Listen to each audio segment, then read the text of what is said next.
Le soir du 24 décembre, ma fille m'a montré la cuisine du doigt et m'a dit que ma présence simple, mes commentaires, mon âge, risquaient de gêner ses invités. J'ai pris mon assiette sans répondre. J'ai marché jusqu'au fogon et j'ai mangé seul, debout, à côté du feu qui ronronnait doucement, dans ma propre maison.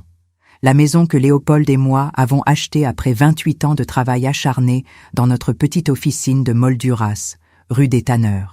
La maison dont la porte d'entrée grince encore de la même façon depuis 43 ans.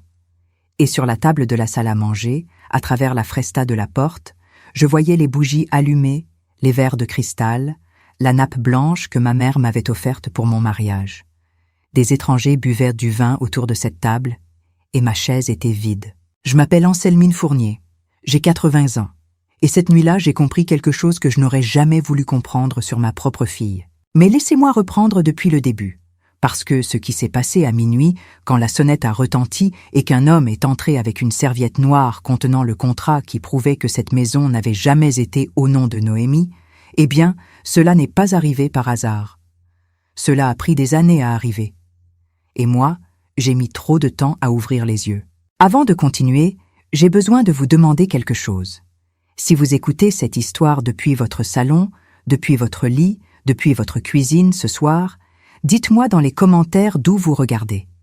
Quelle ville, quelle région, et quelle heure il est chez vous, parce que je lis chacun de vos messages, et savoir que vous êtes là, quelque part dans le noir, avec moi, cela m'aide à continuer à parler. Appuyez sur ce bouton j'aime si vous ressentez ce que je ressens. Et abonnez-vous si vous voulez entendre ce qui s'est passé ensuite. Il y a une nouvelle histoire ici chaque jour. Maintenant, laissez-moi vous parler de Léopold. Mon mari s'appelait Léopold Fournier. Il était un homme de peu de mots et de beaucoup de gestes. Ses mains avaient travaillé le bois, le papier doré, le verre fin pendant plus de 3 décennies. Il fabriquait des cadres pour les photographies de mariage, pour les diplômes accrochés dans les couloirs des mairies, pour les aquarelles des peintres du dimanche qui venaient lui demander conseil le samedi matin. Il aimait dire que son travail consistait à donner une frontière à ce qui comptait, à entourer ce qui méritait d'être protégé. Il est parti sereinement à 83 ans, un mardi de novembre, dans notre chambre, avec la lumière de l'après-midi sur le visage. Je tenais sa main. Il a fermé les yeux sans bruit, comme quelqu'un qui s'endort après une longue journée bien remplie. Voilà le genre d'homme qu'était Léopold. Il ne faisait pas de bruit, même en partant. Après sa mort, j'ai continué à vivre dans notre maison du 17, rue Grande à Châteauroux. La façade bégeoise, les volets verts un peu fanés que Léopold avait repeints l'été de ses 70 ans, en disant que c'était la dernière fois et qu'après ce serait le problème de quelqu'un d'autre. La cuisine étroite où l'on se cognait les coudes quand on cuisinait à deux. La salle à manger avec la grande table en chêne qu'il avait trouvée dans une brocante de la Châtre et qu'il avait restaurée lui-même pendant un hiver entier. Cette table. C'est autour d'elle que tout s'est joué. Noémie, notre fille, a 52 ans. Elle a épousé Armand Delouche il y a 20 ans. Armand est un homme qui parle beaucoup d'investissement, de valorisation, de projets à long terme. Un homme qui vous regarde toujours légèrement au-dessus de la tête, comme si ses pensées étaient plus importantes que la conversation en cours. Je ne l'ai jamais tout à fait aimé. Mais je me suis dit que c'était mon problème à moi, pas le sien. Les premières années après la mort de Léopold, Noémie venait chaque semaine. Elle apportait des provisions, vérifiait le chauffage, me demandait si j'avais bien dormi. Je pensais que c'était de l'amour. Je comprends maintenant que c'était de la reconnaissance. Elle reconnaissait la valeur de ce qu'elle visitait. Peu à peu, elle a commencé à organiser les réunions de famille ici plutôt que chez elle. Au début, cela me touchait. Ma maison vivait à nouveau. On entendait des voix, on sentait la cuisine, on voyait des manteaux accrochés dans l'entrée. Puis les invités ont changé.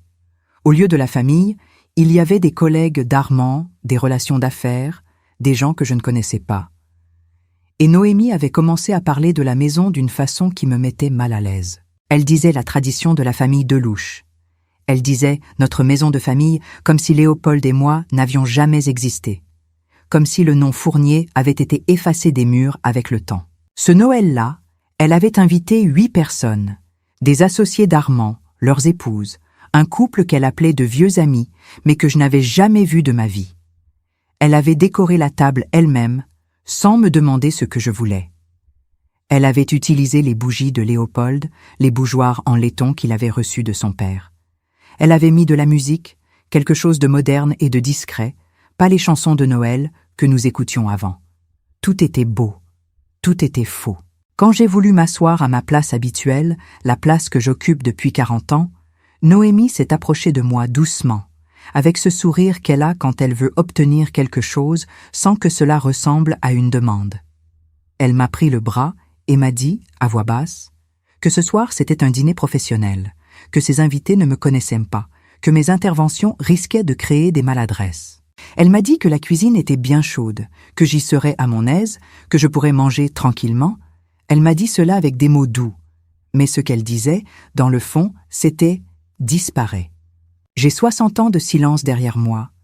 J'ai appris très jeune à ne pas faire de scène. Ma propre mère m'avait élevée comme ça. On ne crie pas, on ne réclame pas, on mange ce qu'on vous donne et on dit merci. Et pendant ces 80 ans, cela m'avait semblé être de la dignité. Cette nuit-là, je me suis demandé si ce n'avait pas été simplement de la peur. J'ai pris mon assiette. J'ai marché jusqu'à la cuisine. Je me suis assise sur le tabouret près du fogao, celui que Léopold utilisait quand il rentrait tard et qu'il ne voulait pas déranger le dîner. Et j'ai commencé à manger, seul, le dos tourné à la porte. À travers la fresta, j'entendais les rires. J'entendais Armand parler fort, comme il fait toujours quand il veut impressionner. Et puis, j'ai entendu quelque chose qui m'a arrêté net, la fourchette en l'air, le cœur soudain très lourd. J'ai entendu Armand dire à l'un de ses invités que la maison serait bientôt régularisée à leur nom, à Noémie et lui, et qu'elle pourrait servir de garantie pour un projet de chambre d'hôte dans le centre historique de Châteauroux. Il parlait avec la voix de quelqu'un qui annonce quelque chose de déjà décidé. Pas une hypothèse, un plan. Et Noémie n'a pas corrigé. Elle a souri.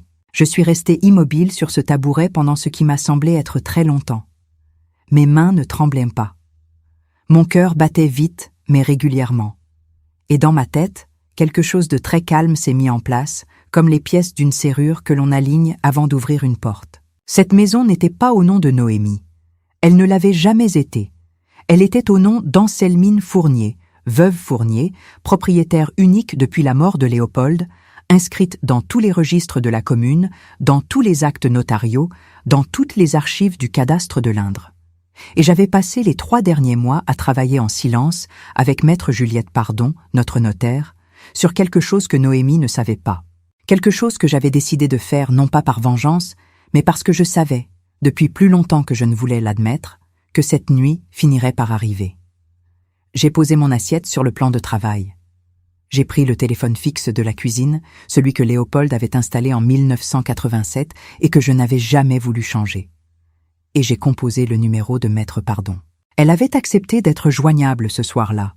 Nous avions prévu cette éventualité ensemble, elle et moi, lors de notre dernière rencontre dans son étude de la rue Nationale, quelques semaines avant Noël. La clause que nous avions insérée dans la convention était claire. Si une tentative de présentation frauduleuse de propriété par un tiers était constatée, ou si une utilisation non autorisée du bien était envisagée publiquement, la livraison symbolique du contrat à l'association pouvait être anticipée. J'ai parlé à voix basse. J'ai dit simplement « ce soir ».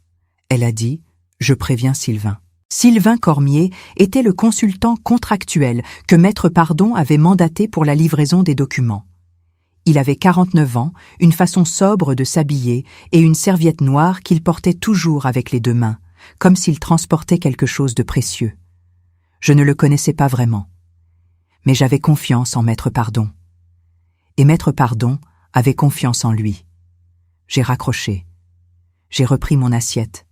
Et j'ai attendu minuit. Si vous êtes encore avec moi, je veux vous dire quelque chose. Je sais que certains d'entre vous, en écoutant cela, pensent peut-être que j'aurais dû faire autrement. Que j'aurais dû parler à Noémie, tenter de la raisonner, lui donner une chance. Et peut-être avez-vous raison. Mais je veux que vous compreniez une chose. Cette nuit-là n'était pas la première. C'était simplement la dernière. Dites-moi dans les commentaires si vous avez déjà vécu quelque chose de semblable. Quelqu'un que vous aimiez, qui a profité de votre silence, Laissez un j'aime si cette histoire vous touche quelque part. Et abonnez-vous si vous voulez savoir ce qui s'est passé quand la sonnette a sonné à minuit. Parce que ce moment-là, je vais vous le raconter en détail. Mais d'abord, laissez-moi vous parler de Léopold encore un peu. Parce qu'on ne peut pas comprendre ce que j'ai fait ce soir-là sans comprendre ce qu'il m'avait appris. Léopold avait grandi dans une ferme du Cher, fils unique d'un père taiseux et d'une mère qui cousait des rideaux pour les voisins afin de joindre les deux bouts. Il avait quitté l'école à 14 ans pour aider aux travaux et il avait appris son métier de quadriller chez un artisan de Bourges qu'il avait pris en apprentissage parce qu'il voyait dans ce garçon quelque chose que d'autres ne voyaient pas. Une façon de regarder les choses, de les mesurer avant de les toucher. Quand nous nous sommes rencontrés, j'avais 22 ans et lui 26. Il m'avait apporté un cadre pour une photographie de mon père que j'avais apporté à son atelier. Il avait mis 3 fois plus de temps que nécessaire pour le terminer. Et il m'avait rappelé 4 fois pour des détails. C'est ma meilleure amie Blandine Récamier qui m'avait dit, avec ce rire qu'elle a, qu'un homme qui prend autant de soin à encadrer la photo de votre père prendrait autant de soin à encadrer votre vie entière. Blandine a 75 ans aujourd'hui. Elle vit à 2 rues de chez moi, rue des Augustins, dans un appartement qui sent le tilleul séché et les vieux livres. C'est elle qui, des mois avant ce Noël, m'avait dit avec sa franchise habituelle que je n'étais pas en train d'offrir ma maison à ma fille, j'étais en train de me laisser effacer. Et c'est elle qui, lorsque je lui avais parlé de mon projet pour l'association, avait posé sa main sur la mienne et dit « Léopold serait d'accord ». Il a passé sa vie à donner des frontières à ce qui comptait. C'est ton tour de faire pareil. L'atelier Léopold Fournier. C'est le nom que nous avions choisi avec Félix Morvan, l'administrateur de l'association. Félix a 64 ans. Il dirige depuis 15 ans une association d'art manuel et de mémoire locale qui accompagne des adultes dans la pratique du cadrage, de la restauration de papier, de l'enluminure et des techniques artisanales anciennes. Quand je lui avais présenté mon projet, il avait écouté pendant 1 heure sans m'interrompre. Puis il avait dit que c'était exactement ce que le centre de Châteauroux méritait. Un lieu de mémoire honnête, pas un musée, un atelier vivant. L'accord prévoyait que la maison, après ma sortie volontaire prévue dans les 2 années suivantes vers une résidence adaptée de mon choix, serait mise à disposition de l'association pour une durée de 20 ans, avec une salle dédiée aux techniques de Léopold et une cuisine préservée telle qu'elle, comme espace de vie et de partage. Le nom Fournier resterait inscrit au-dessus de la porte. Les cadres de Léopold resteraient accrochés au mur. Sa mémoire ne serait pas vendue à des chambres d'hôtes. Elle serait habitée par des gens qui apprendraient à créer avec leurs mains. Noémie ne savait rien de tout cela. Je ne le lui avais pas dit parce que je n'avais pas eu le courage de le faire. Mais cette nuit-là, dans la cuisine, je comprenais que le courage avait finalement moins d'importance que la nécessité. Laissez-moi vous poser une question. Avez-vous déjà gardé un secret ? Non pas par malveillance, mais parce que vous saviez que si vous parliez trop tôt, la chose que vous protégiez serait détruite avant d'avoir eu le temps d'exister ? C'est ce que j'avais fait. Et cette nuit-là, le temps était venu. Dites-le-moi dans les commentaires. Mettez simplement le mot-clé « cuisine » si vous comprenez ce que cela signifie de manger seul dans sa propre maison. Seuls ceux qui ont vraiment écouté jusqu'ici comprendront pourquoi ce mot compte. La pendule de la cuisine marquait 11h42 quand j'ai fini mon assiette. Les voix de la salle à manger avaient baissé d'un ton. Quelqu'un riait encore, mais plus doucement, le genre de rire des fins de soirée quand le vin a fait son travail et que les conversations deviennent floues. J'ai posé mon assiette dans l'évier. Je l'ai lavée lentement, soigneusement, comme je le fais depuis toujours. Léopold me taquinait là-dessus. Il disait que je lavais la vaisselle avec trop de sérieux, comme si je voulais effacer jusqu'à l'empreinte du repas. À 11h55, j'ai entendu des pas dans le couloir. Noémie est passée devant la cuisine sans s'arrêter. Elle portait une bouteille de champagne et 4 coupes sur un plateau. Elle préparait le minuit, le brindis, la tradition. Je me suis levé de mon tabouret, j'ai regardé l'horloge, j'ai vérifié que mon téléphone était dans la poche de mon gilet, celui en laine bleue que j'ai depuis 10 ans et que Léopold avait toujours aimé. Mes clés anciennes, celles du portail en fer forgé, que Léopold avait installé en 1995, étaient dans l'autre poche. Je les ai serrées dans ma main un moment, Puis, la sonnette a retenti. Ce son, cette petite cloche électrique installée par Léopold lui-même, résonne toujours dans toute la maison. Il avait dit que si une cloche sonne, tout le monde doit l'entendre. On ne laisse pas les gens attendre devant une porte fermée. J'ai entendu le silence tomber dans la salle à manger. J'ai entendu la voix d'Armand dire « Qui est-ce » à minuit. J'ai entendu Noémie dire « Je ne sais pas » d'un ton légèrement agacé. Et puis j'ai entendu ses pas dans l'entrée, le bruit du verrou, le grincement familier de la porte. Je suis sortie de la cuisine. J'avais la démarche de quelqu'un qui est chez soi. Parce que j'étais chez moi. Sylvain Cormier se tenait dans l'encadrement de la porte, en manteau sombre, la serviette noire à deux mains, comme je l'avais imaginé. Il avait le visage calme et professionnel de quelqu'un qui a l'habitude d'arriver à des moments compliqués sans se laisser déstabiliser par l'atmosphère.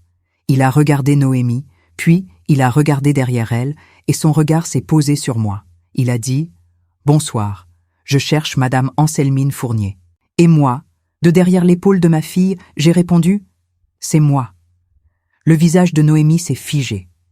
Ce moment, cette fraction de seconde où elle a compris que quelque chose se passait et qu'elle n'en contrôlait pas le cours, ce moment-là, je l'ai regardé avec une tristesse que je n'attendais pas. Je n'avais pas prévu de ressentir de la tristesse. J'avais prévu de ressentir du soulagement, peut-être de la détermination. Mais ce que j'ai ressenti en voyant le visage de ma fille se transformer, c'était quelque chose de beaucoup plus vieux et de beaucoup plus douloureux. C'était le chagrin de toutes les fois où j'avais espéré me tromper.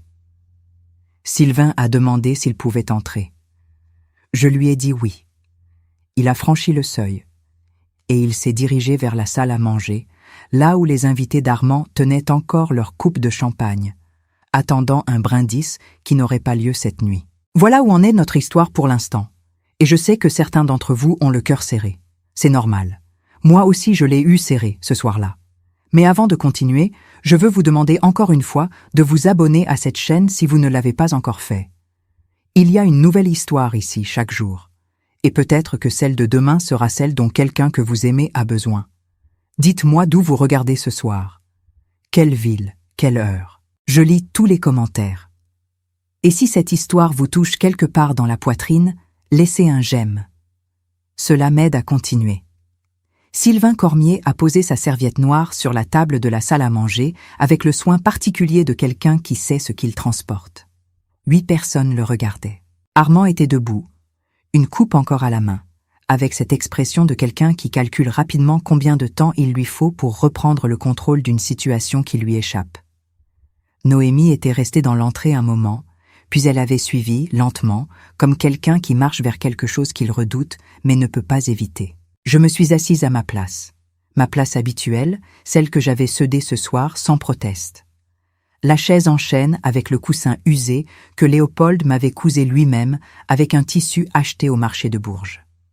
Je me suis assise et j'ai posé mes mains sur la table. Sylvain a ouvert la serviette. Il en a sorti plusieurs documents.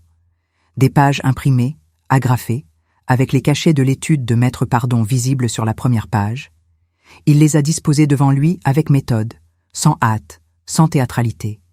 Il avait la précision de quelqu'un qui fait son travail sérieusement. Armand a dit « De quoi s'agit-il exactement ?» Sa voix était posée mais tendue, le genre de tension que l'on fait semblant de ne pas avoir. Sylvain a répondu qu'il était mandaté par l'étude de Maître Juliette Pardon pour remettre à Madame Anselmine Fournier, propriétaire unique et exclusive du bien immobilier situé au 17 rue Grande, à Châteauroux, les documents relatifs à la convention de mise à disposition signée avec l'Association pour les arts manuels et la mémoire locale, et pour constater formellement, en présence de tiers, la prise de connaissance par la propriétaire des termes dudit accord. Il a dit tout cela avec une simplicité telle que les mots ont produit dans la salle l'effet d'une fenêtre qu'on ouvre brusquement en hiver. Un courant d'air froid et précis. Noémie a dit « Maman, ce n'est pas le moment ». J'ai dit « Si, c'est exactement le moment ». Ce n'était pas de la colère que je ressentais, c'était quelque chose de plus ancien, de plus calme. La résolution de quelqu'un qui a attendu longtemps et qui n'attend plus. Sylvain a continué. Il a expliqué, pour les personnes présentes, que le bien n'avait jamais été enregistré au nom de Madame Noémie Fournier de Louche, ni de Monsieur Armand de Louche.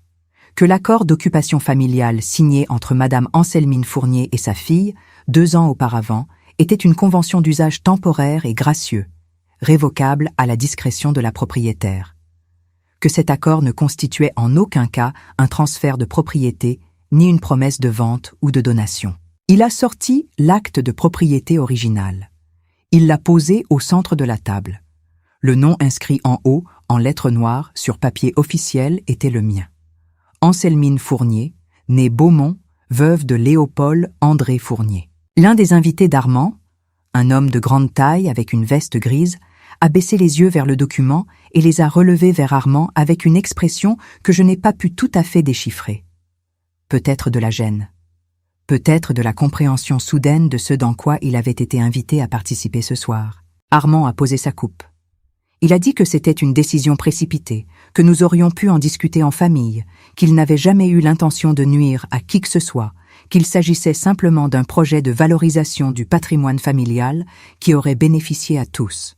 J'ai attendu qu'il finisse. Puis j'ai dit, Léopold et moi avons passé 28 ans à travailler pour acheter cette maison. Léopold a fabriqué des cadres pendant 30 ans pour payer cette hypothèque. Il a repeint ses volets avec ses mains à 70 ans en disant que c'était la dernière fois. Cette maison est sa mémoire. Elle n'est pas une garantie financière. Elle n'est pas un projet de chambre d'hôte. Elle n'est pas un actif à valoriser. C'est l'endroit où il est mort et où je vis encore. Le silence qui a suivi était différent du silence du début de soirée. Celui du début était le silence confortable d'une soirée bien organisée. Celui-ci était le silence de quelque chose qui vient de se briser et dont les morceaux sont encore sur la table. Noémie a traversé la salle à manger et est venue jusqu'à moi. Elle s'est agenouillée à côté de ma chaise, quelque chose qu'elle n'avait pas fait depuis qu'elle était petite, et elle a dit « Maman, s'il te plaît ». Et moi, doucement, parce que c'est ma fille et que je l'ai portée et que même ce soir je l'aime, j'ai dit « Tu m'as envoyé manger dans la cuisine pour que tes invités ne me voient pas. » À minuit, quand le contrat est arrivé, ils ont découvert que la femme que tu avais cachée derrière la porte était le nom qui tient le toit entier. Je ne lui en voulais pas de pleurer. Je ne lui en voulais même pas d'avoir fait ce qu'elle avait fait. Ce que je lui reprochais, c'était la légèreté avec laquelle elle avait cru pouvoir effacer ce que j'étais. Comme si 80 ans de vie pouvaient disparaître derrière une porte de cuisine parce qu'ils dérangeaient l'harmonie d'une table de Noël. Les invités ont commencé à prendre congé. L'un d'entre eux, en passant près de moi pour aller chercher son manteau, m'a serré la main et m'a dit « Bonsoir, madame », d'une façon qui contenait beaucoup plus que ces 2 mots. Un autre s'est arrêté pour regarder les photographies accrochées dans l'entrée. Celle de Léopold, dans son atelier, les mains dans le bois, le visage concentré, et il est reparti sans rien dire, mais avec une expression sur le visage que je n'oublierai pas. Armand a demandé à Sylvain si cela signifiait qu'il devait quitter la maison immédiatement.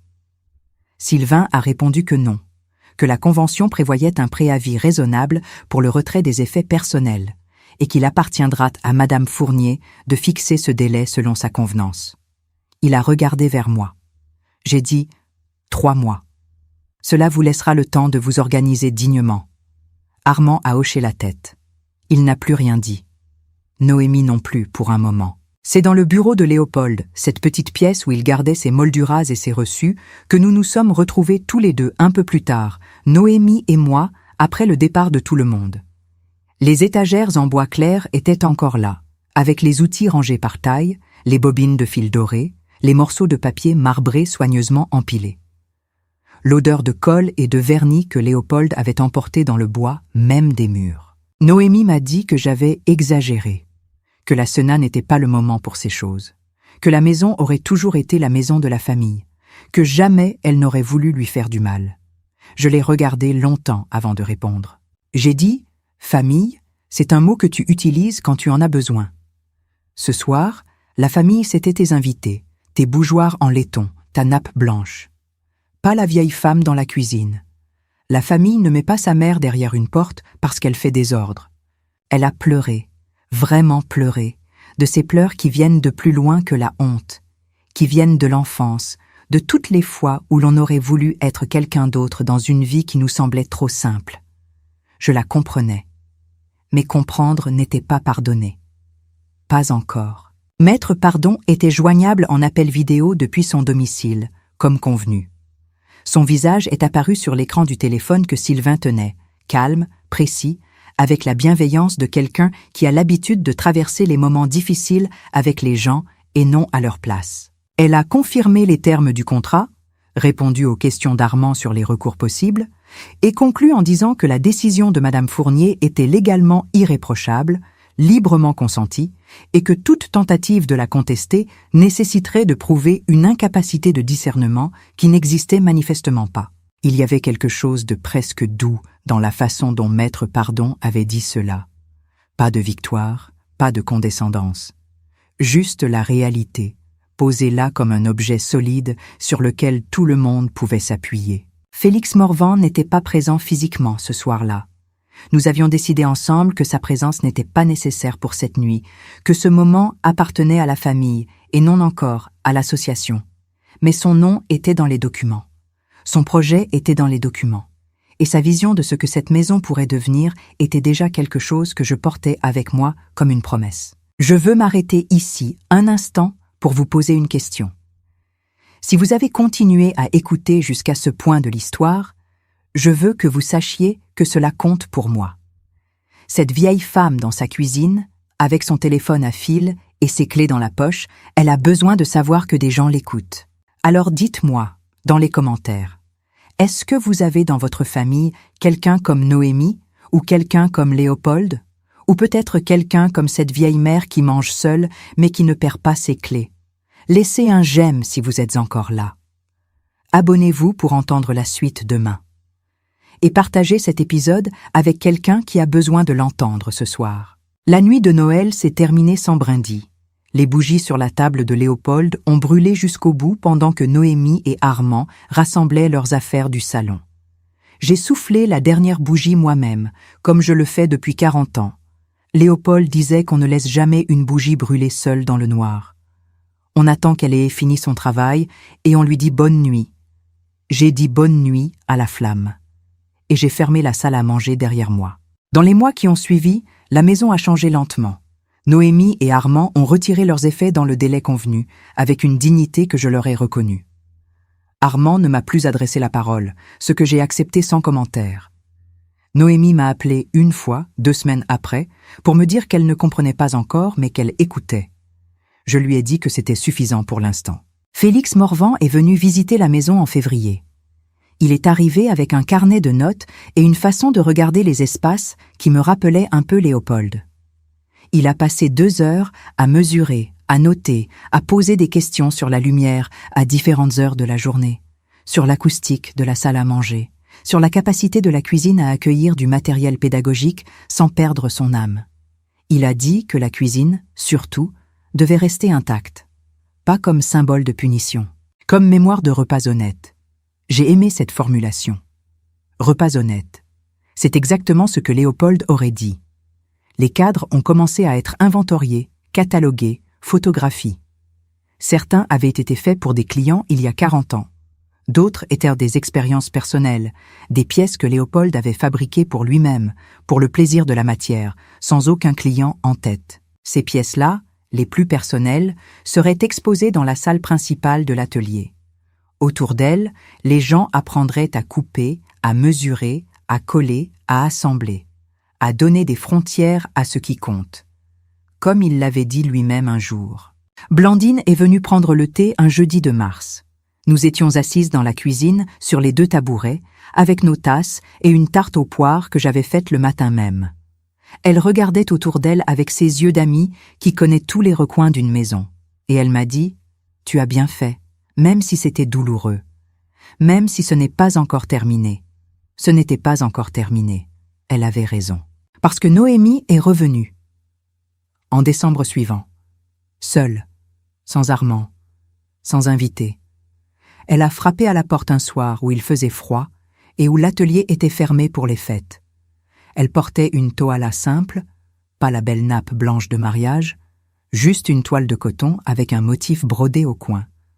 Elle m'a demandé si elle pouvait aider à mettre la table.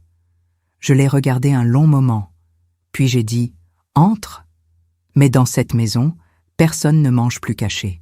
Elle a hoché la tête, et elle a posé la toala sur la table de Léopold, doucement, avec les deux mains, comme Sylvain avait posé sa serviette noire 1 an plus tôt, avec soin, avec ce que j'espérais être le début de quelque chose de différent. Nous avons dîné ensemble, toutes les deux, à la table de chêne, avec 2 bougies allumées et la radio qui jouait des chansons de Noël en sourdine. Ce n'était pas la réconciliation complète, ce n'était pas le pardon en bloc, c'était quelque chose de plus modeste et de plus réel. 2 femmes qui mangent ensemble, à la même table, dans la lumière. Avant de terminer, je veux vous demander une dernière chose. Si vous avez écouté cette histoire jusqu'au bout, si vous êtes resté avec moi depuis la cuisine de Noël jusqu'à cette soirée de décembre suivant, alors laissez-moi un commentaire avec le mot « cuisine ». Juste ce mot. Parce que ceux qui l'ont vraiment entendu comprendront pourquoi ce mot change de sens entre le début et la fin de cette histoire. Il ne s'agit plus du lieu où on m'a envoyé manger seul. Il s'agit du lieu où j'ai pris le téléphone, du lieu d'où tout a commencé. Abonnez-vous si vous ne l'avez pas encore fait. Il y a une nouvelle histoire ici chaque jour. Et peut-être que celle de demain sera celle que vous avez besoin d'entendre. Du cœur de cette vieille femme qui ne mange plus seule, merci d'avoir été là. Nasei a de Natal, minha filha me mandou comer na cozinha pour que les invités ne me voient pas. À minuit, quand le contrat est apparu sur la table de mon mari, elle a découvert que certaines mères peuvent être poussées loin de la table, mais elles restent le nom qui tient le toit entier. Les mois qui ont suivi la nuit de Noël ont été les plus longs de ma vie. Non pas parce qu'il s'est passé beaucoup de choses, mais précisément parce qu'il ne s'en passait plus. Le silence d'une maison que l'on retrouve seule après des années de passage, de voix, de portes qui claquent, c'est un silence particulier. Pas le silence paisible du soir quand Léopold lisait son journal dans le fauteuil et que je tricotais près de la fenêtre. Non. C'était le silence de quelque chose d'absent, comme une pièce dont on aurait retiré les meubles sans prévenir. Noémie n'appelait plus. Armand non plus, bien sûr, mais cela ne me surprenait pas. Ce qui me surprenait, c'était le poids de ce non-appel de ma fille.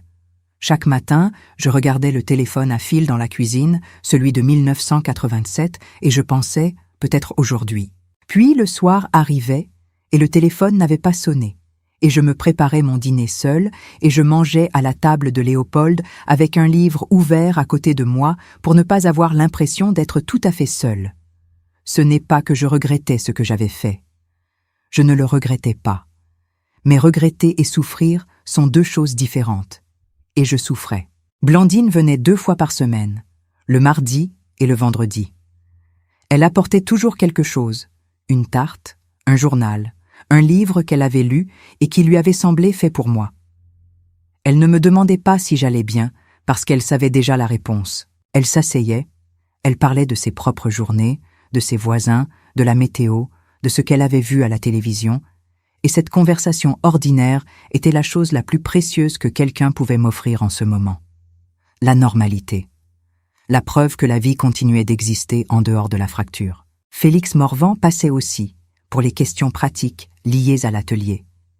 Il avait un don pour séparer le professionnel du personnel, pour parler des travaux d'aménagement ou des demandes de subvention sans jamais laisser entrer dans la conversation ce qui se passait entre Noémie et moi.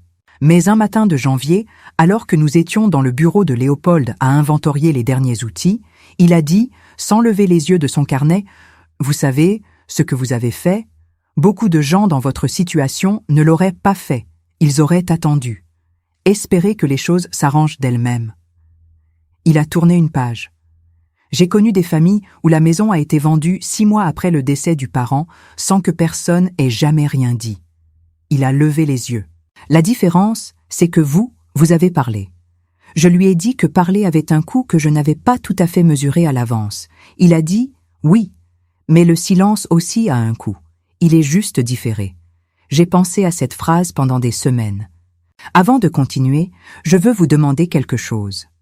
Si vous êtes encore là avec moi, si vous avez traversé la nuit de Noël et ces premiers mois de silence, dites-moi dans les commentaires, avez-vous déjà dû choisir entre la paix de la famille et la vérité?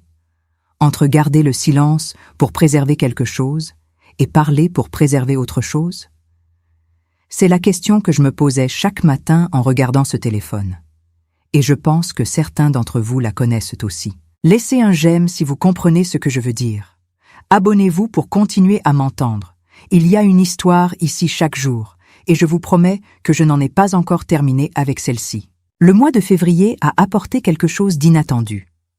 Une lettre. Pas un email, pas un message téléphonique, une vraie lettre, dans une enveloppe blanche avec mon adresse écrite à la main en bleu. L'écriture de Noémie. Je la reconnaîtrais entre mille, cette façon qu'elle a de tracer les lettres légèrement penchées à droite, comme si les mots cherchaient à avancer plus vite que la main. Je suis resté avec l'enveloppe dans les mains pendant plusieurs minutes, debout dans l'entrée, avec mon manteau encore sur le dos parce que je venais de rentrer du marché. Le livreur du courrier m'avait regardé d'un air légèrement inquiet avant de partir. Je devais avoir l'air de quelqu'un qui reçoit une nouvelle grave. J'ai posé les courses dans la cuisine. J'ai enlevé mon manteau. Je me suis assise à la table.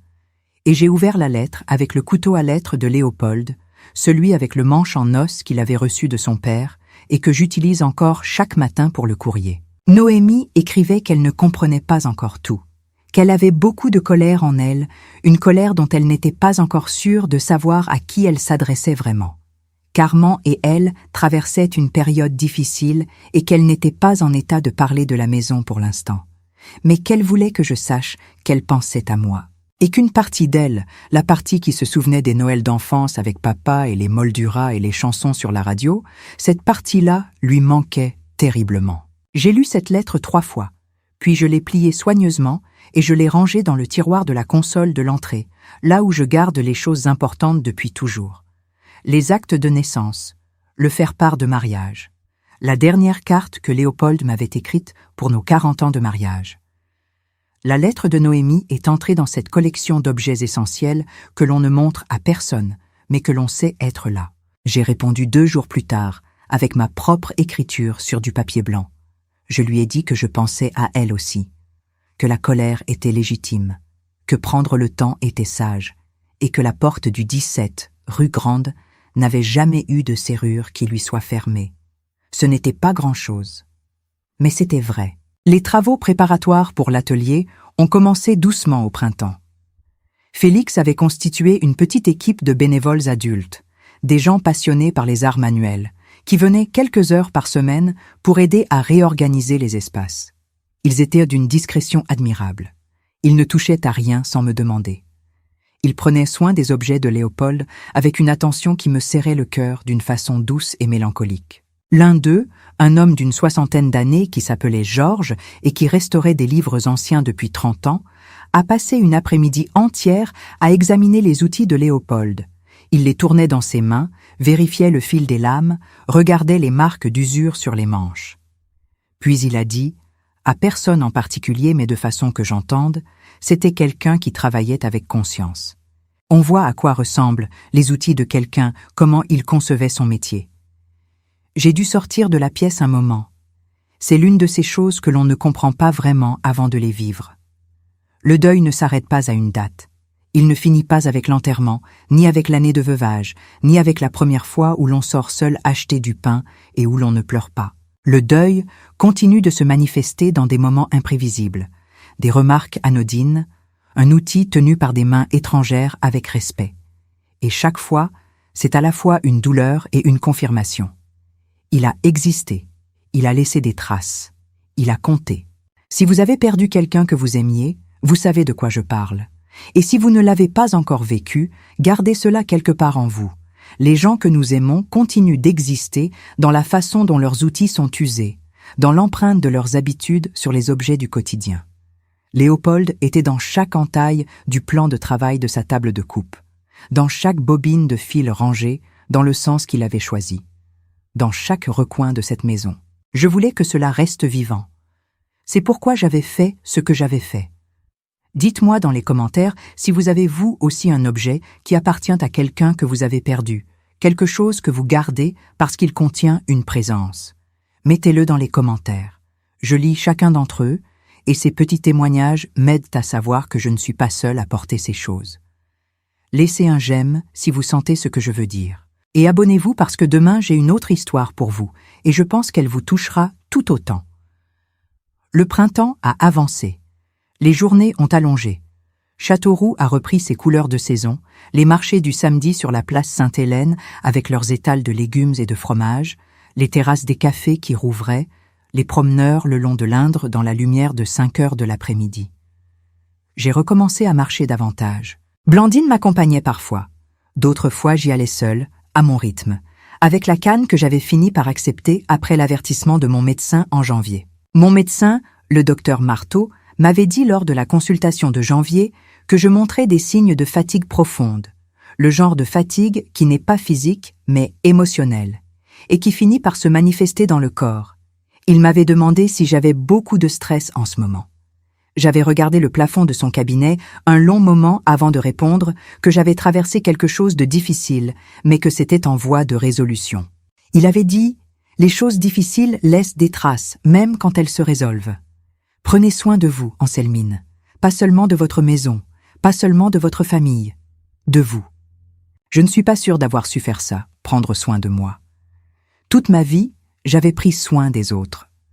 De Léopold, de Noémie, de la maison, des liens familiaux, des traditions, de la mémoire. Prendre soin de moi, cela signifiait quoi exactement? Manger correctement, dormir suffisamment, marcher tous les jours? Je le faisais. Mais est-ce que c'était prendre soin de soi, ou est-ce que c'était simplement continuer à fonctionner? Blandine m'a dit un jour que prendre soin de soi, pour quelqu'un comme moi, c'était accepter d'exister sans justification. Exister sans être utile à quelqu'un. Exister simplement parce que j'existais. Elle a dit ça avec son rire habituel, comme si c'était une évidence, mais j'ai senti que derrière ce rire, il y avait quelque chose de sérieux qu'elle avait mis longtemps à comprendre elle-même. En avril, j'ai reçu un appel de Maître Pardon. Elle voulait faire le point sur les démarches administratives liées à la mise à disposition de la maison à l'association. Tout se passait bien, les formulaires avaient été déposés, les autorisations étaient en cours. Elle m'a aussi informé que la famille Delouche n'avait pas engagé de procédure juridique, ce qui confirmait, selon elle, qu'ils avaient compris la solidité de ma position. Elle m'a dit cela sans triomphalisme, avec la neutralité bienveillante qu'elle avait toujours. Puis, avant de raccrocher, elle a dit « Comment allez-vous, Anselmine? Pas la maison, pas le dossier, vous. » J'ai dit « Je vis. » Elle a dit « C'est un bon début. » Je me suis souvenu de cette conversation souvent dans les semaines suivantes. Je vis. C'était moins que bien et plus que survivre. C'était l'état honnête d'une femme de 80 ans qui avait fait quelque chose de difficile et qui en portait les conséquences sans se plaindre. Le mois de mai a amené une surprise. Félix m'a demandé si je voulais participer à la première session d'essai de l'atelier, une réunion informelle avec 6 personnes intéressées par les techniques de cadrage, pour tester l'espace et le matériel avant l'ouverture officielle prévue en septembre. Il m'a dit que ma présence n'était pas obligatoire, que je pouvais rester dans ma partie de la maison si je préférais, que l'atelier fonctionnerait indépendamment de ma vie quotidienne pendant la période transitoire. Mais j'ai dit oui. Parce que je voulais voir des mains tenir les outils de Léopold et créer quelque chose. Ils étaient 6, ce samedi de mai. Des âges variés, entre 30 et 70 ans. Certains avaient une expérience artisanale, d'autres pas du tout. Georges était là, avec sa façon calme d'expliquer, et Félix avait disposé sur la table de travail les outils de Léopold, soigneusement, avec des étiquettes manuscrites qui indiquaient le nom de chaque outil et son usage. Je me suis assise dans un coin, dans mon fauteuil habituel que Félix avait eu la gentillesse de laisser en place dans la salle principale. Et j'ai regardé. Une femme d'environ 45 ans, rousse avec des lunettes rondes, a pris le coupe-baguette de Léopold dans ses mains et a demandé comment on l'utilisait. Georges a expliqué. Elle a essayé. Elle a raté son premier angle. Elle a ri. Elle a réessayé. Le bois a cédé proprement, exactement comme il aurait dû. Elle a levé les yeux vers moi, pas vers Georges, vers moi, et elle a dit « C'est magnifique comme sensation ». J'ai hoché la tête. Je n'ai pas pu parler, mais j'ai hoché la tête. C'est à ce moment que j'ai compris ce que je voulais dire quand j'avais dit à Félix que je voulais que la mémoire de Léopold soit habitée. Pas exposée sous verre. Habitée, utilisée, transmise. Ce coupe-baguette avait passé 30 ans dans les mains de mon mari. Et maintenant, il était dans les mains de cette femme rousse qui riait de son premier angle raté. Et quelque chose de Léopold continuait d'exister dans cet objet, dans ce geste, dans ce rire. Je vous demande de vous arrêter avec moi un instant.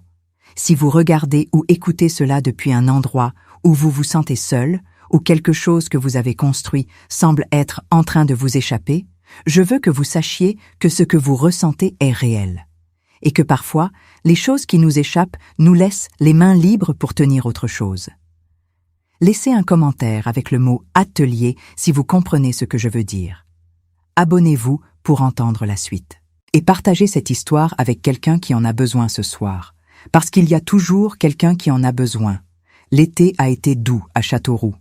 Je n'ai pas beaucoup voyagé ces dernières années, les longues distances fatiguent mes genoux et Léopold n'est plus là pour conduire. Mais j'ai passé des après-midi dans le jardin, avec mon livre et mon thé, à regarder les roses que nous avions plantées ensemble l'été de nos 30 ans de mariage. Elles fleurissaient encore. Elles fleurissent chaque année sans que je les aide vraiment, par une espèce de mémoire végétale que je trouve réconfortante. Blandine est venue souvent cet été. Nous avons des après-midi de conversation que je n'échangerai contre rien. Elle me parle de sa propre vie, de ses enfants qui vivent loin, de ses petits-enfants qu'elle voit aux vacances scolaires, de ses propres questions sur l'avenir, la santé, ce que signifie vieillir avec grâce ou sans.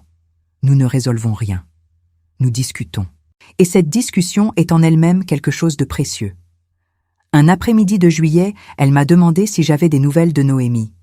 Je lui ai dit que nous avions échangé quelques lettres, rien de profond, rien de résolu, mais des fils tenus dans le vide entre nous. Blandine a dit « C'est bien.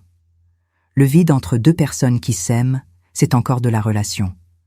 Ce qui tue vraiment la relation, c'est quand le vide devient du silence hostile. Les fils, même fins, c'est encore quelque chose. » Je lui ai demandé comment elle savait ces choses. Elle a ri. Elle m'a dit qu'à 75 ans, on a eu le temps de faire suffisamment de dommages et de réparations dans ses propres relations pour avoir une opinion informée. J'ai ri aussi. Et ce rire léger et inattendu dans le jardin, avec les roses de juillet et le thé qui refroidit, a été l'un des moments les plus simples et les plus vrais de toute cette période.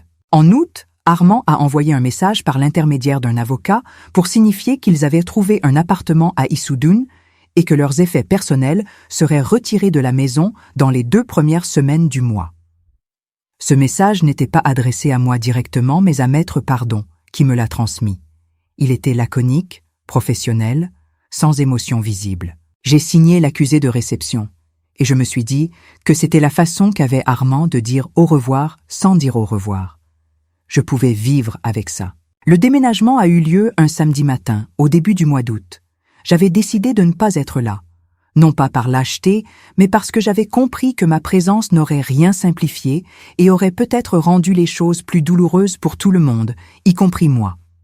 Je suis allée chez Blandine ce matin-là et nous avons passé la matinée à boire du café et à regarder un vieux film à la télévision. Elle ne m'a pas demandé ce que je ressentais. Elle savait que je le lui dirais quand j'en aurais envie. Quand je suis rentrée à l'heure du déjeuner, la maison était silencieuse. Les affaires d'Armand et de Noémie avaient disparu. Il ne restait aucune trace visible de leur présence, sauf une chose. Sur la table de la salle à manger, Noémie avait laissé la toile de coton blanc avec le motif brodé au coin. Pas la belle nappe de mariage qu'elle avait utilisée le soir de Noël. La simple, l'honnête, celle qu'elle avait apportée lors de son retour en décembre. Je l'ai prise dans mes mains, je l'ai sentie, le tissu propre, le parfum de lessive qu'elle utilisait depuis toujours, le même que quand elle était petite et que je lavais ses vêtements d'école. Et j'ai su que ce geste, cette toile laissée sur la table, était sa façon à elle de dire quelque chose qu'elle n'arrivait pas encore à mettre en mots. J'ai plié la toile soigneusement. Je l'ai posée dans le tiroir de la console à côté de sa lettre de février. Si vous êtes toujours là avec moi, d'où regardez-vous ce soir? Quelle heure est-il chez vous? Écrivez-le dans les commentaires parce que je pense à vous, quelque part dans votre maison ou votre appartement, avec vos propres histoires de famille et vos propres toalas laissés sur des tables. Nous avons tous ces objets qui portent les mots que les gens n'ont pas su dire autrement. Laissez un j'aime si cette histoire vous accompagne. Abonnez-vous si vous voulez m'entendre demain. Et maintenant, laissez-moi vous dire ce qui s'est passé en septembre. L'ouverture officielle de l'atelier Léopold Fournier a eu lieu le 2e samedi de septembre. Un matin de lumière dorée et fraîche, comme seulement le Berry sait en produire à cette saison. Félix avait organisé une petite cérémonie simple, sans discours pompeux ni fanfare, juste une réunion de personnes qui avaient voulu être là.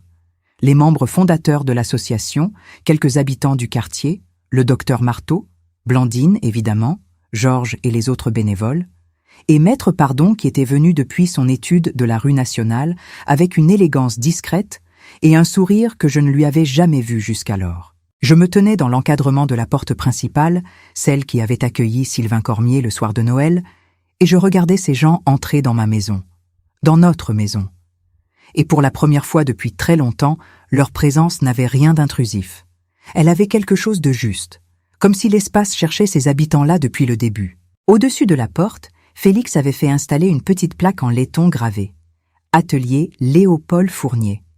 Art manuel et mémoire locale. Le laiton était de la même couleur que les bougeoirs de la table de Noël. J'ai regardé cette plaque longtemps. Et j'ai pensé à ce que Léopold avait dit une fois, assis dans son fauteuil avec le journal sur les genoux, en parlant de son travail. Mon métier, c'est de donner une frontière à ce qui compte. C'est lui qui avait dit ça. Et c'est ce que cette plaque faisait. Elle donnait une frontière au nom qui comptait. Je n'ai pas pleuré. J'avais cru que je pleurerais, mais je n'ai pas pleuré. J'ai seulement respiré profondément, une fois, et j'ai souri. Blandine, à côté de moi, a passé son bras sous le mien sans rien dire. Et nous sommes entrés ensemble. Les premières sessions de l'atelier ont attiré des gens de toutes sortes. Des retraités qui cherchaient une activité nouvelle, des professionnels qui voulaient travailler de leurs mains après des journées d'écran, des artistes autodidactes, des enseignants. Une femme qui restaurait des photographies de famille depuis des années dans son couloir et qui n'avait jamais eu d'espace digne pour le faire. Elle est venue dès la première semaine, avec ses boîtes de photographies et ses flacons de produits, et elle s'est installée à la grande table comme si elle avait toujours su que cette place était pour elle. Je passais dans l'atelier plusieurs fois par semaine. Pas pour participer, pas vraiment, mais pour observer, pour entendre les voix, les questions, les petits cris de satisfaction quand quelque chose se faisait bien, pour sentir l'odeur du bois travaillé et de la colle qui se mêlait à celle du café que Félix préparait chaque matin dans la cuisine, ma cuisine, devenue cuisine commune. Il y avait quelque chose de profondément paisible dans tout cela, une paix que je n'avais pas anticipée. J'avais imaginé que partager ma maison serait difficile, que voir des étrangers dans les pièces de Léopold me serait douloureux. Mais ce que je ressentais ressemblait davantage à ce qu'on ressent quand une plaie commence vraiment à guérir. Pas l'absence de douleur, mais la douleur qui change de nature, qui devient moins aiguë et plus profonde, moins urgente et plus intégrée. Voilà ce que je voudrais vous dire avant de vous raconter la suite. Si vous traversez quelque chose de difficile en ce moment, si une décision vous pèse, si une relation vous coûte plus qu'elle ne vous donne, sachez que les choses peuvent changer de nature sans nécessairement disparaître.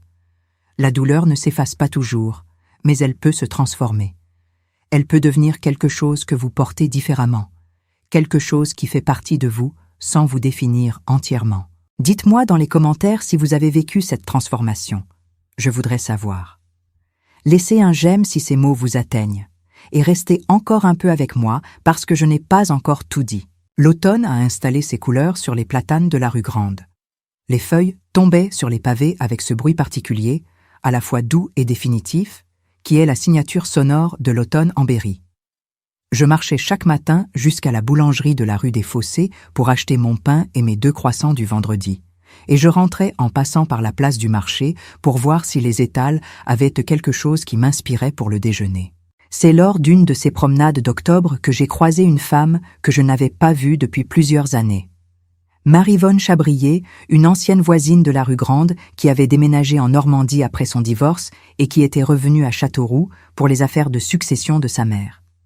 Elle m'a reconnue de loin et elle a marché vers moi avec ce sourire de quelqu'un qui est content de revoir une connaissance dans un moment où les choses sont compliquées. Nous avons pris un café au coin de la rue. Elle m'a parlé de sa mère, décédée l'hiver précédent, de la maison à vider, des désaccords entre les enfants sur ce qu'il fallait garder et ce qu'il fallait vendre.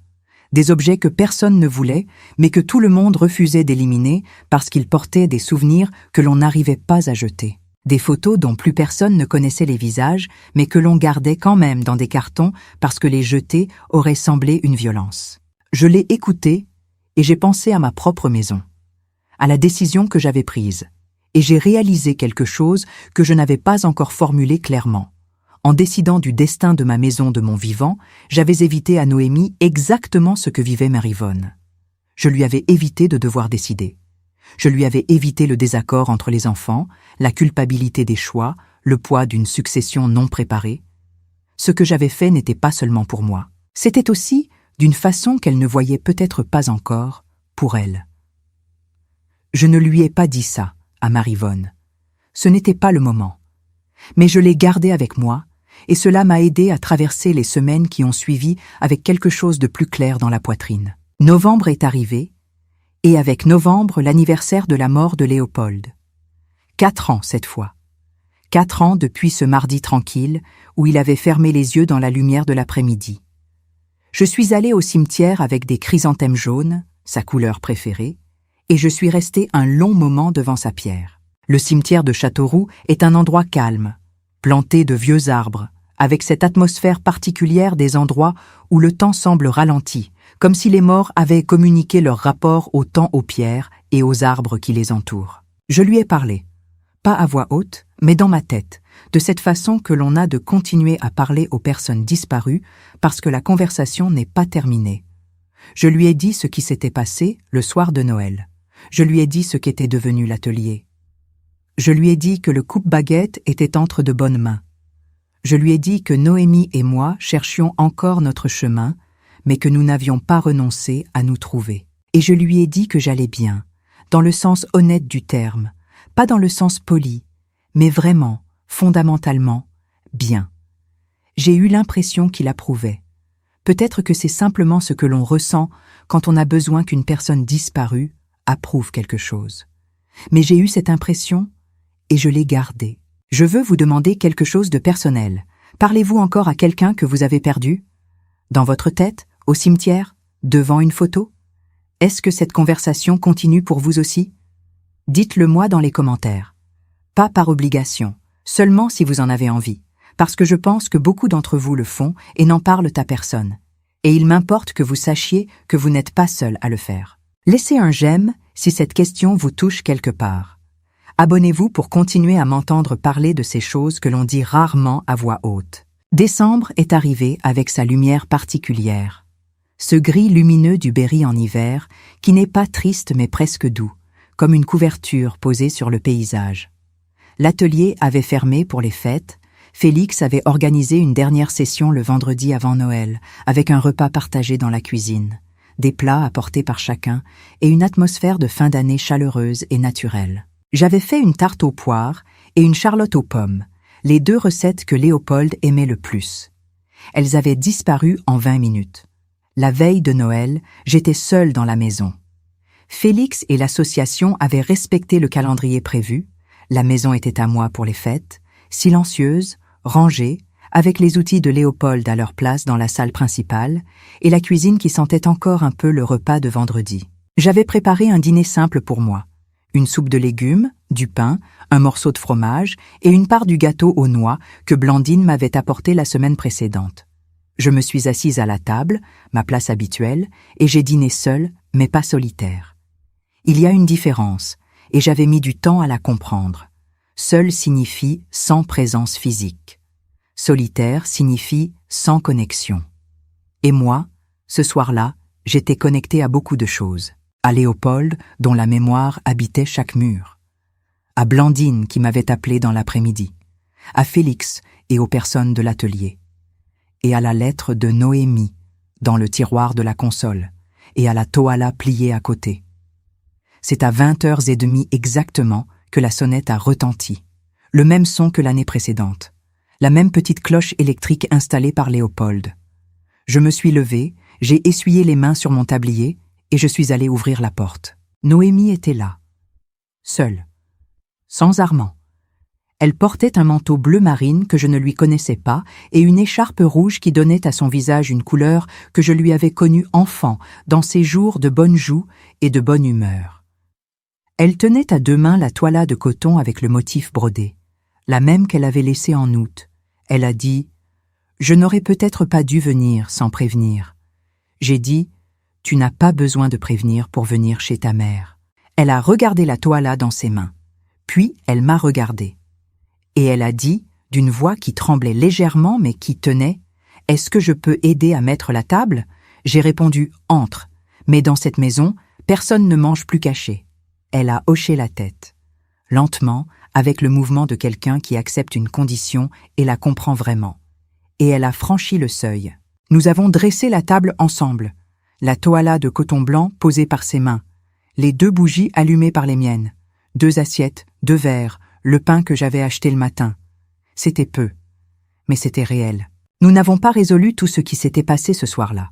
On ne résout pas en une soirée ce qui s'est construit sur des années. Mais nous avons mangé ensemble, à la même table, dans la lumière des bougies, et nous avons parlé. Pas de la maison, pas du contrat, pas d'Armand, pas de ce qui avait été dit ou fait. Nous avons parlé de Léopold, de souvenirs qu'elle avait de lui, des Noëls de son enfance, d'une fois où il avait renversé toute la sauce sur la nappe et avait dit que c'était pour lui donner du caractère. Nous avons ri. Et ce rire, dans cette pièce où j'avais mangé seul 1 an plus tôt, pendant qu'elle organisait un dîner sans moi, ce rire avait une qualité particulière. La qualité des choses gagnées après avoir failli être perdues. La nuit de Noël s'est terminée doucement. Noémie est repartie vers minuit. Avant de partir, elle a regardé la plaque en laiton au-dessus de la porte et elle a lu le nom à voix basse.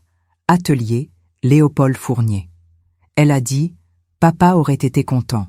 Je lui ai dit « Oui, il aurait été content ». Elle m'a embrassé sur les 2 joues, comme elle le fait depuis l'enfance, et elle est partie dans la nuit de décembre.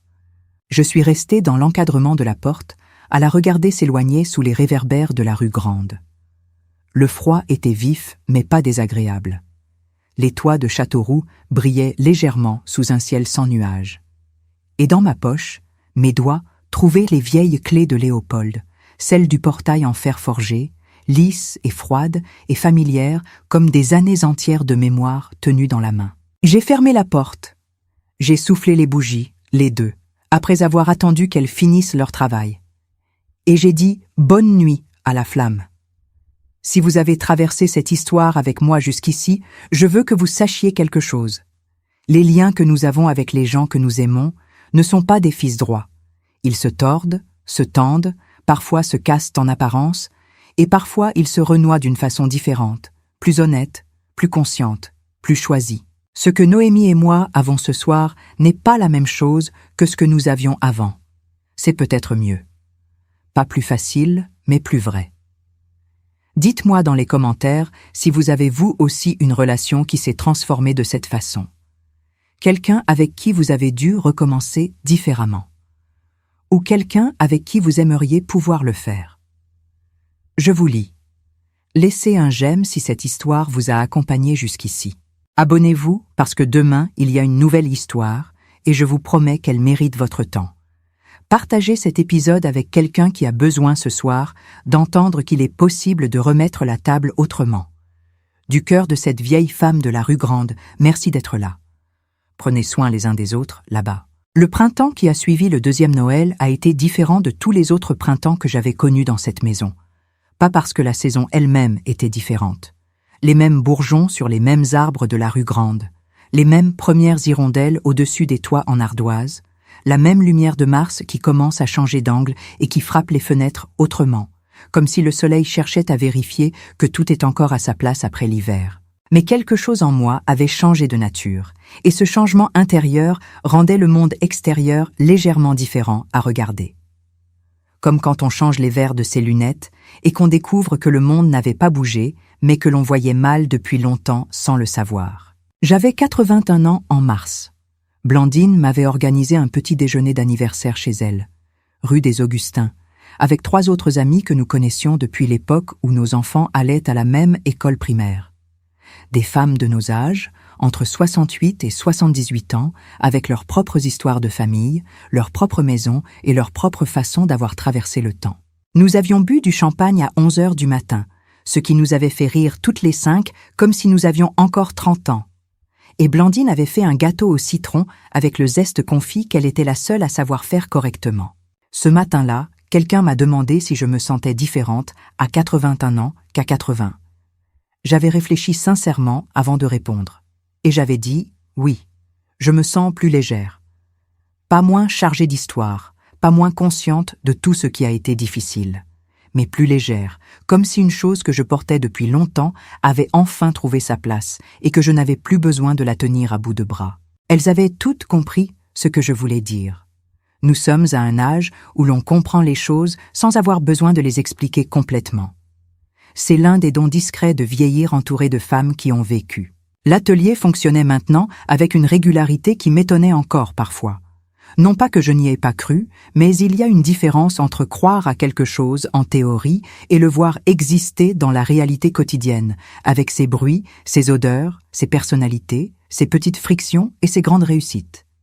Félix avait réussi à obtenir une subvention partielle du département pour financer du matériel supplémentaire.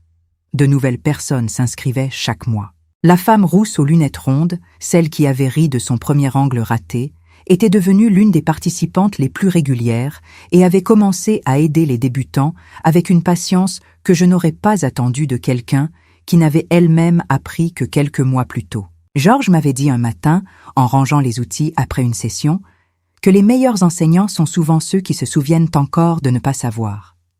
Il avait dit ça avec sa façon calme, qui donnait aux phrases le poids des choses vraies. Je lui avais répondu que Léopold disait quelque chose de semblable, autrement formulé. Il disait que celui qui a oublié d'avoir été apprenti a oublié la moitié de son métier. Georges avait souri. Il avait dit « Votre mari avait de la sagesse dans les mains ». J'avais répondu « Il en avait dans les mains et dans la tête, mais il n'en faisait pas étalage. » Ce qui, à mon avis, est la forme la plus solide de la sagesse. Je veux m'arrêter ici un instant pour vous parler directement. Si vous m'écoutez depuis le début de cette histoire, vous avez traversé avec moi une nuit de Noël difficile, des mois de silence, une ouverture d'atelier, un anniversaire de mort au cimetière et un deuxième Noël plus doux que le premier. Vous avez été là à travers tout cela, et je veux que vous sachiez que cette présence compte. Dites-moi dans les commentaires une chose que cette histoire vous a apprise, ou une chose qu'elle vous a rappelée. Une seule chose. Je les lirai toutes. Et laissez un j'aime si vous êtes encore là. Abonnez-vous si vous ne l'avez pas encore fait, parce que chaque jour ici, il y a une nouvelle histoire. Et peut-être que celle de demain sera exactement celle que vous avez besoin d'entendre aujourd'hui. Maintenant, laissez-moi continuer. Le mois d'avril a apporté quelque chose que je n'avais pas prévu. Noémie m'a appelé un mercredi matin, pas une lettre cette fois, un vrai appel téléphonique, sa voix dans le combiné comme quelque chose de retrouvé après une longue absence. Elle m'a demandé si elle pouvait venir le week-end suivant, seule, sans projet particulier, simplement pour passer du temps. Elle a dit simplement pour passer du temps avec une hésitation dans la voix qui m'a touchée plus que si elle avait dit des choses compliquées et soigneusement formulées. Cette hésitation était de l'honnêteté. Elle ne savait pas encore comment se comporter avec moi dans cette nouvelle configuration. Moi non plus, et le fait qu'elle l'admette sans l'habiller de justification, voilà quelque chose de nouveau et de précieux. Elle est venue le samedi. Elle a dormi dans sa chambre d'enfance, celle que j'avais gardée telle qu'elle avec son lit à une place et la commode en bois clair que Léopold avait fabriquée lui-même quand elle avait 6 ans. Elle s'est levée tard, comme elle a toujours fait depuis l'adolescence, et j'avais préparé le petit déjeuner pour 2 avec du pain frais et de la confiture de myrtille que j'avais faite en été. Nous avons mangé ensemble à la table de la cuisine, celle étroite où l'on se cognait les coudes quand on cuisinait à 2. Et nous avons parlé de choses ordinaires, du jardin, des roses, de ce que l'atelier devenait, de la santé de Blandine, du printemps, des choses de tous les jours que l'on dit quand on partage une table avec quelqu'un sans avoir besoin de justifier sa présence. À un moment, Noémie a regardé autour d'elle dans la cuisine, les murs, le fogon, le téléphone à fil de 1987, Et elle a dit « Tu n'as rien changé ici ». J'ai dit « Non. Pourquoi j'aurais changé ?» Elle a dit « Je pensais que tu aurais peut-être voulu effacer certains souvenirs de ce soir-là. » J'ai réfléchi un moment, puis j'ai dit « Cette cuisine n'est pas un endroit de mauvais souvenirs pour moi. C'est l'endroit où j'ai pris le téléphone. C'est l'endroit où j'ai décidé. Les mauvais souvenirs ne sont pas dans les murs. Ils étaient dans le fait d'être envoyés ici. Et ça, ce n'est plus vrai. » Elle a hoché la tête. Elle n'a pas ajouté quelque chose. Mais dans le mouvement de sa tête, il y avait une compréhension que les mots n'auraient pas rendu plus claire. Dans l'après-midi, je l'ai emmené dans l'atelier. Félix n'était pas là ce week-end, mais j'avais les clés de la salle principale. Nous avons marché entre les tables de travail, les outils rangés, les cadres en cours de fabrication laissés à leur place par les participants, les petits panneaux explicatifs que Georges avait rédigés à la main. Noémie a regardé les outils de Léopold avec une attention que je ne lui avais pas vue depuis longtemps. Elle les a touchés du bout des doigts, prudemment, comme on touche quelque chose de fragile. Elle a dit « Je me souviens de lui avec ses outils. Il me laissait parfois tenir la règle pendant qu'il coupait. Il disait que tenir la règle, c'était un travail aussi important que couper. J'ai dit « Il t'a dit ça ?» Elle a dit « Quand j'avais 7 ou 8 ans. Je ne sais pas si tu te souviens. » Je ne me souvenais pas. Et cette chose que je ne savais pas sur ma propre fille, ce souvenir d'elle à 7 ans tenant la règle dans l'atelier de son père, m'a serré la gorge d'une façon douce et mélancolique. Combien de choses ne savons-nous pas sur les gens que nous croyons le mieux connaître? Combien de moments appartiennent à d'autres sans que nous l'ayons su? Nous sommes restés dans la salle silencieuse un long moment, toutes les deux, avec les outils de Léopold et la lumière d'avril par les fenêtres. Et ce silence-là était un silence habité. Le genre de silence qui n'a pas besoin d'être rempli parce qu'il est déjà plein. Avant de vous dire ce qui s'est passé ensuite, je veux vous demander quelque chose. Avez-vous un souvenir d'un parent, d'une mère, d'un père, d'un grand-parent, que vous portez seul, que les autres membres de votre famille ne partagent pas? Un moment qui vous appartient rien qu'à vous avec cette personne? Mettez-le dans les commentaires si vous en avez envie. Pas les détails, juste un mot ou deux pour dire qu'il existe. Parce que ces souvenirs-là, les souvenirs personnels et non partagés, sont souvent les plus précieux. Et il m'importe de savoir qu'ils existent pour vous aussi. Laissez un j'aime si cette question vous touche. Et continuez à m'écouter parce que je n'ai pas encore fini. Le mois de mai a apporté quelque chose que j'avais attendu sans savoir que j'attendais. Armand a demandé à me parler. Pas par l'intermédiaire d'un avocat cette fois. Directement. Il m'a appelé un soir de la première semaine, un mardi à 7 heures, et il m'a demandé si nous pouvions nous voir. Il a dit qu'il avait des choses à me dire et qu'il préférait les dire en face. Je lui ai dit oui, parce que j'ai toujours cru que les choses dites en face ont plus de chances d'être vraies que les choses dites par intermédiaire. Il est venu un jeudi après-midi. Il s'est assis dans le salon, sur le canapé en velours bordeaux que Léopold avait choisi en disant qu'un bon canapé devait accueillir les gens sans leur donner envie de partir trop vite. Armand avait l'air d'un homme qui a passé plusieurs mois à réfléchir et qui n'est pas entièrement satisfait des conclusions auxquelles il est arrivé, mais qui les accepte. Il m'a dit qu'il n'avait pas bien agi. Pas de longues explications, pas de justifications complexes sur les intentions et les malentendus. Juste, je n'ai pas bien agi. Il m'a dit qu'il avait vu dans cette maison une opportunité, là où il aurait dû voir une mémoire. Il m'a dit que Noémie avait payé le prix de ses ambitions à lui autant que des siennes propres. Et il m'a dit qu'il regrettait le soir de Noël. Pas parce que ça n'avait pas marché, parce que c'était mal. J'ai écouté tout cela, et j'ai répondu que j'entendais ce qu'il disait, que je n'avais pas de rancune qui l'attendait ici, parce que la rancune est un poids que l'on porte soi-même, et que je n'avais plus l'âge ni l'énergie de porter des poids inutiles. Mais que je lui demandais une chose, que Noémie, dans la relation qu'ils avaient ensemble, soit traitée comme une personne entière et non comme un moyen d'accéder à quelque chose. Il m'a regardé un moment, puis il a dit « C'est juste. Nous avons bu un café.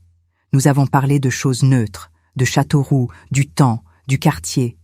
Et quand il est parti, il a serré ma main à la porte avec une fermeté qui était différente de la façon dont il m'avait serré la main les années précédentes, pas la fermeté de quelqu'un qui veut convaincre, la fermeté de quelqu'un qui veut dire quelque chose de vrai. Je ne sais pas si Armand Delouche sera un homme différent à partir de ce jour-là. Je ne le saurai peut-être jamais. Mais ce qu'il avait fait en venant, en disant les choses en face, sans intermédiaire et sans justification excessive, ça comptait. Parce que c'est difficile de reconnaître qu'on n'a pas bien agi. C'est l'une des choses les plus difficiles que l'on puisse faire, et la difficulté de la chose ne diminue pas sa valeur. Au contraire, si vous êtes encore là avec moi, je veux vous demander d'où vous regardez ce soir. Quelle ville, quel endroit de votre maison, quelle heure il est chez vous. Écrivez-le dans les commentaires parce que je pense à chacun d'entre vous en racontant tout cela, et savoir où vous êtes m'aide à sentir que cette conversation est réelle, qu'elle traverse les distances et les frontières, et arrive quelque part où elle compte. Laissez un j'aime. Abonnez-vous si vous ne l'avez pas encore fait. Et partagez cet épisode avec quelqu'un qui pourrait avoir besoin d'entendre qu'il n'est jamais trop tard pour dire les choses en face. L'été a été généreux cette année-là. Châteauroux a eu un juin lumineux, un juillet chaud mais pas suffocant, un août avec des orages le soir qui rafraîchissaient l'air et laissaient les matins propres et frais.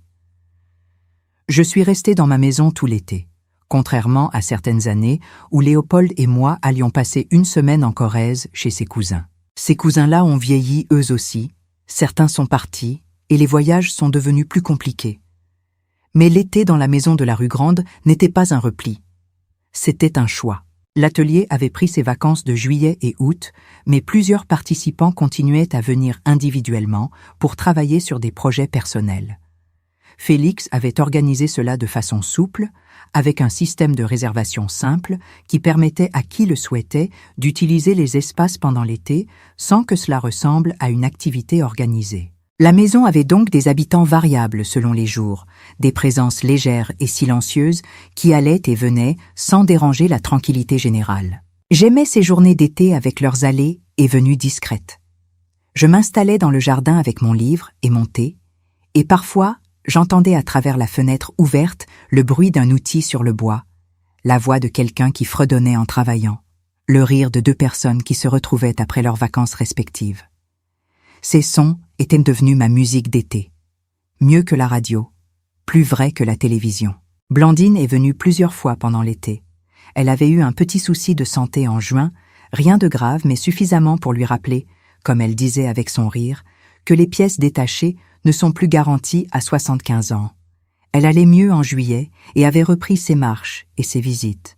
Mais quelque chose dans cette alerte légère nous avait toutes les deux rendues conscientes d'une chose que nous savions depuis longtemps, mais que nous n'exprimions pas souvent. Le temps que nous avons ensemble est précieux, non pas parce qu'il est infini, mais précisément parce qu'il ne l'est pas. Nous avons eu une conversation un soir de juillet, dans le jardin, après le dîner, avec les roses en fleurs et les étoiles qui commençaient à apparaître, une conversation sur ce que signifie finir sa vie sans regretter ce qu'on n'a pas fait. Pas une conversation sombre, pas du tout. Une conversation honnête et presque légère, de celle qu'on ne peut avoir qu'avec quelqu'un qui vous connaît depuis assez longtemps pour que la vérité ne soit pas dangereuse entre vous. Blandine m'a demandé si j'avais des regrets. Je lui ai dit que j'en avais. Bien sûr que j'en avais. On ne vit pas 81 ans sans regrets. Mais j'avais fait quelque chose au cours de cette dernière année que je n'aurais peut-être pas fait il y a 10 ans.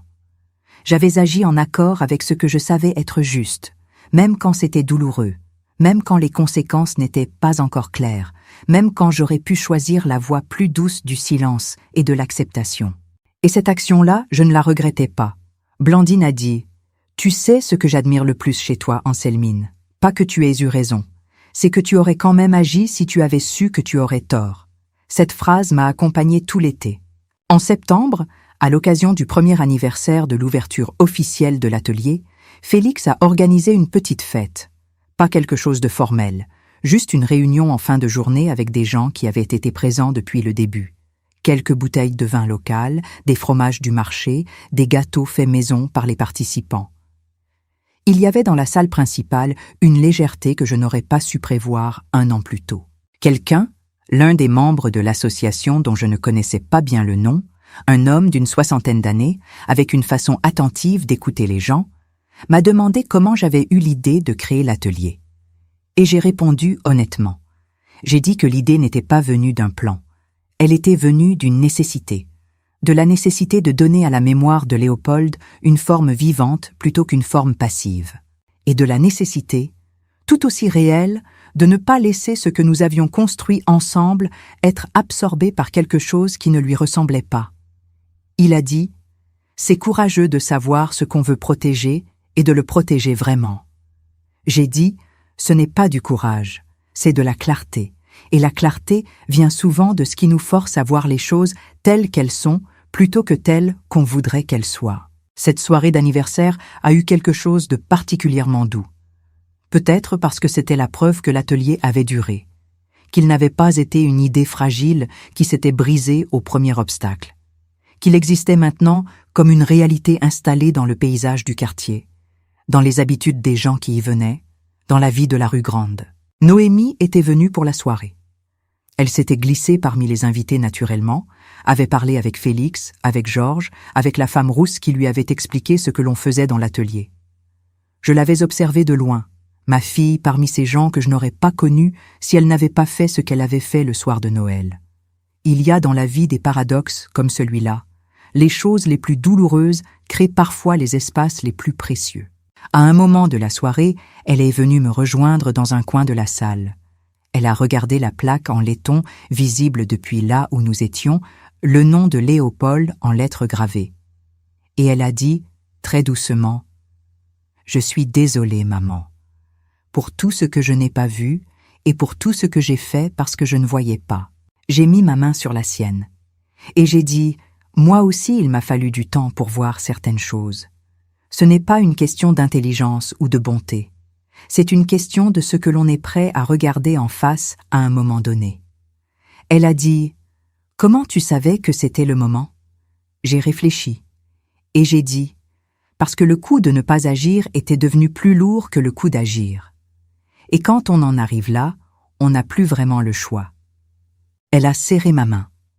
Et nous avons regardé ensemble la plaque avec le nom de son père. Je veux m'arrêter ici pour vous parler directement encore une fois. Parce que ce que je viens de vous dire à Noémie, je veux vous le dire aussi. Le coût du silence est réel. Il se paie différemment selon les situations, parfois immédiatement, parfois sur des années. Mais il se paie toujours. Et si vous portez en ce moment quelque chose que vous n'avez pas encore su dire, quelque chose d'important sur votre famille, votre maison, vos droits, votre dignité, sachez que le moment où le coup de ne pas agir dépasse le coup d'agir, ce moment finit toujours par arriver. La question est de savoir si on choisit d'être prêt ou si on attend d'y être forcé. Laissez un commentaire si vous ressentez ce dont je parle. Un seul mot si vous voulez. Juste pour dire que vous êtes là et que vous entendez cela. Laissez un j'aime, abonnez-vous et partagez cet épisode avec quelqu'un qui attend peut-être son moment. L'automne de cette deuxième année a eu une qualité différente de l'automne précédent. L'automne précédent avait été l'automne de la reconstruction, de la mise en place, des premières habitudes nouvelles. Celui-ci avait quelque chose de plus installé, de plus confiant, comme la différence entre apprendre à marcher après une chute et marcher en sachant qu'on sait comment faire. Noémie venait un week-end sur 2. Parfois elle restait le dimanche pour le déjeuner, d'autres fois elle repartait le samedi soir. Elle avait repris une activité professionnelle indépendante, quelque chose dans le domaine de la comptabilité qu'elle avait abandonné quand Armand avait commencé à bien gagner sa vie. Elle m'en parlait avec une énergie nouvelle, légèrement hésitante encore, comme quelqu'un qui retrouve une compétence qu'il avait cru perdue. Je l'encourageais sans l'accabler de conseils, parce que j'avais appris depuis longtemps que les conseils non sollicités sont le plus court chemin pour que quelqu'un cesse de vous parler de ce qui lui tient à cœur. Armand et Noémie vivaient encore ensemble à Issoudun.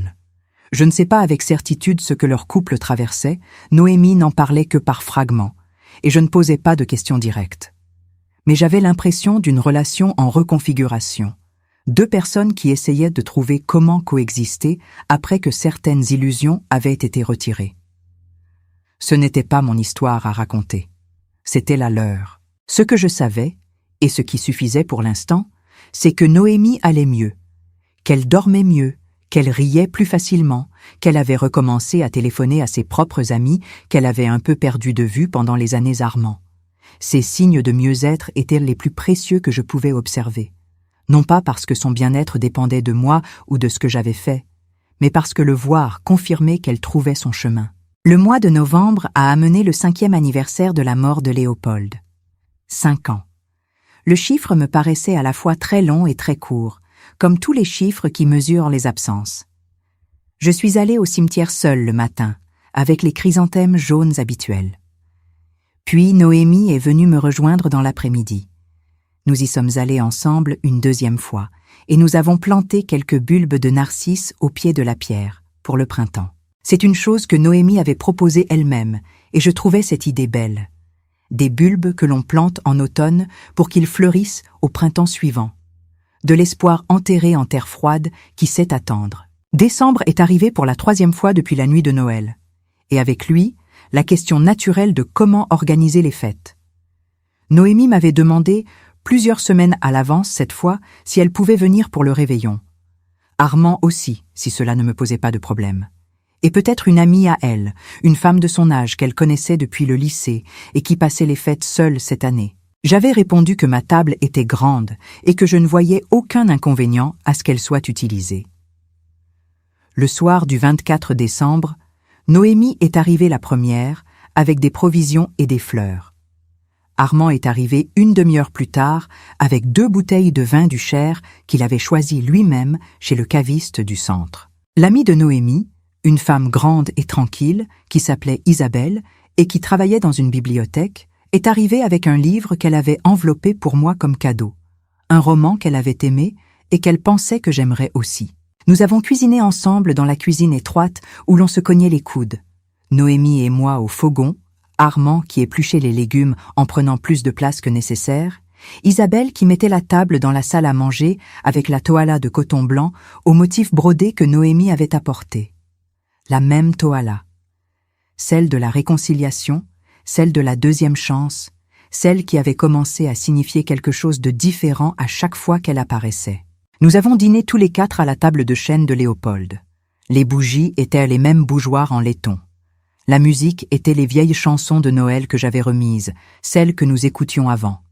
Et les voix autour de la table, bien que ce ne soient pas les mêmes que celles de mon enfance ni celles des Noëls de Léopold, avaient une chaleur réelle, non jouée, non construite pour impressionner. Juste des gens ensemble, dans la lumière de décembre, qui mangeaient et parlaient et riaient des petites choses qui se passent quand on cuisine à plusieurs dans une cuisine trop petite. À minuit, j'ai proposé le champagne. Armand a rempli les coupes, et nous avons tous les 4 levé nos verres au centre de la table. Je ne me souviens plus exactement de ce que nous nous sommes dit. Quelque chose de simple, de vrai, peut-être juste bonne année. Mais ce qui importait n'était pas les mots. C'était la table, c'était que tout le monde y était assis, visible, présent, que personne n'avait été envoyé ailleurs. Après le brindis, Isabelle a demandé l'histoire de la maison, comment elle avait été construite, qui y avait habité, ce que représentait l'atelier. Et Noémie lui a répondu. Elle a raconté Léopold, les cadres, la petite officine, les années de travail. Elle a parlé de la maison avec une affection que j'entendais vraiment, pas une affection revendiquée, une affection ressentie. Et à un moment, elle a dit « Ma mère a fait quelque chose de courageux avec cette maison. Elle a refusé de la laisser devenir quelque chose qu'elle n'était pas. » Isabelle m'a regardée et a demandé comment j'avais su quoi faire. Et j'ai dit ce que je crois vraiment. Je n'ai pas su quoi faire. J'ai su ce que je ne pouvais plus tolérer. Et de là, la décision s'est faite elle-même. Avant de terminer cette histoire, je veux vous poser une question que je me pose souvent. Savez-vous, vous qui m'écoutez, ce que vous ne pouvez plus tolérer?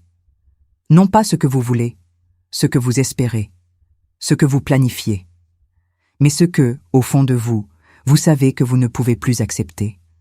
Parce que c'est souvent de là que vient la clarté.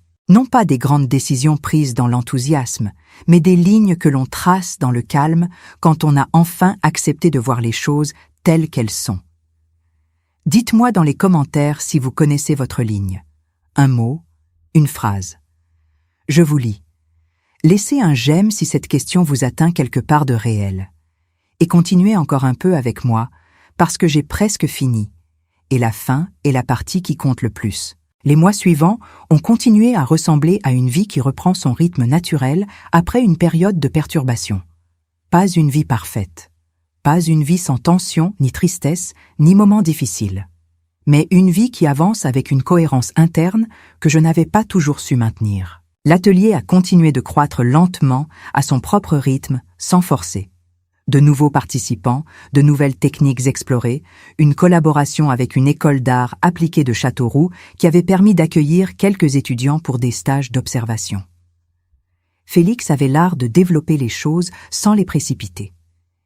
Il m'avait dit une fois que les projets qui durent sont ceux qui acceptent de grandir à la vitesse du vivant et non à la vitesse du plan. C'était une sagesse que Léopold aurait appréciée. Les cadres de Léopold étaient maintenant tous inventoriés, photographiés, décrits. Certains avaient été exposés lors d'une petite exposition organisée par l'atelier au mois de mars dans la salle principale, avec des cartels explicatifs rédigés par Georges. L'exposition avait attiré du public, des habitants du quartier, des gens que je ne connaissais pas, des curieux venus lire le nom sur la plaque en laiton et découvrir ce qui se faisait derrière la porte. Plusieurs m'avaient dit des choses touchantes sur le travail de Léopold. Un homme âgé m'avait dit qu'il avait encore chez lui un cadre que Léopold lui avait fabriqué il y a 30 ans pour le diplôme de sa fille, et que ce cadre était toujours au même mur et tenait parfaitement. Il avait dit ça avec la satisfaction simple de quelqu'un qui parle d'un objet bien fait. J'ai pensé que Léopold aurait trouvé cette satisfaction juste à sa mesure, pas la gloire, pas la célébrité, juste un cadre encore au mur 30 ans plus tard. Un travail qui tient. Blandine allait bien.